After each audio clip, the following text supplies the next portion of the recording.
વડોદરા શહેરમાં ચોમાસાની ઋતુ શરૂ થવાની સાથે જ રોગચાળો વકર્યો છે। ઝાડા ઉલટી કમળા કોલેરાના કેસોમાં વધારો થતો જોવા મળી રહ્યો છે। સયાજી હોસ્પિટલમાં દર્દીઓની લાંબી કતારો જોવા મળી રહી છે। ત્યારે 1 કલાકમાં 120 દર્દી સારવાર માટે પહોંચ્યા હતા, તો બીજી તરફ ખાનગી હોસ્પિટલમાં પણ દર્દીઓની લાંબી લાઈનો જોવા મળી રહી છે। તો વડોદરામાં રોગચાળો વકર્યો છે। સયાજી હોસ્પિટલમાં દર્દીઓની લાંબી કતારો જોવા મળી રહી છે। ઝાડા ઉલટી કમળા કોલેરાના કેસોમાં દિવસે ને દિવસે વધારો થઈ રહ્યો છે। ત્યારે ખાનગી હોસ્પિટલમાં પણ દર્દીઓની લાંબી કતારો જોવા મળી રહી છે।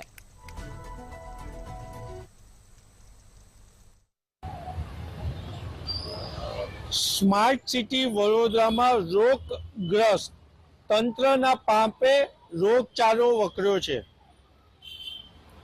વડોદરા શહેરમાં પાણીજન્ય રોગોમાં વધારો થયો છે। તીવ્ર ઝાડા ઉલટી, મેલેરિયા, ડેન્ગ્યુ, કમળો, કોલેરાના કેસોમાં દિવસે દિવસે વધારો થઈ રહ્યો છે અને મહાનગરપાલિકાનું આરોગ્ય તંત્ર રોગગ્રસ્ત થયું હોય તેમ જણાય છે।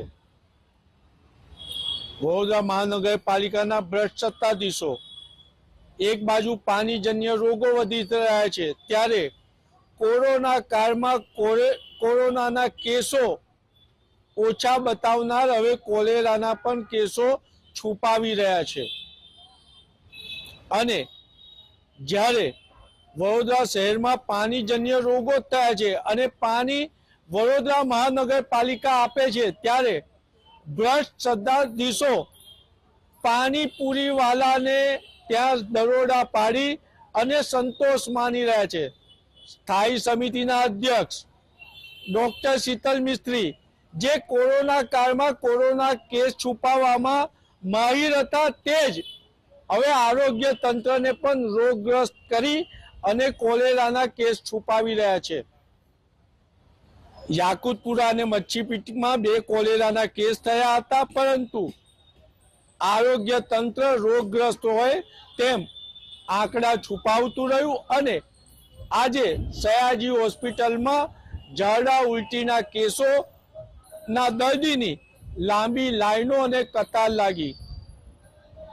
આજે પણ વડોદરા મહાનગરપાલિકાનું તંત્ર રોગગ્રસ્ત હોય તેમ 30,000 જેટલી ખાણીપીણી લારીઓ પર માત્ર 8 ઇન્સ્પેક્ટરોને રાખી ચેકિંગ કરીને સંતોષ માની રહ્યું છે।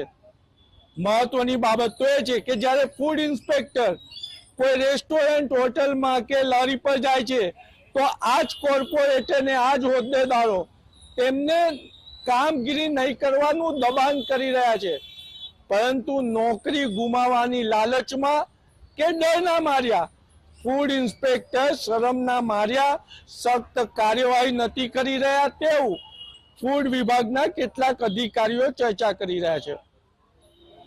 ખૂબ શરમની બાબત છે કે રામને હૃદયમાં રાખી અને મત આપનારને ભ્રષ્ટ સત્તાધીશોએ રામના ભરોસે છોડી દીધા છે। ચોમાસાની ઋતુમાં વડોદરામાં રોગચાળો વકર્યો છે। ઝાડા ઉલટી કમળા કોલેરાના કેસોમાં સતત વધારો થતો જોવા મળી રહ્યો છે।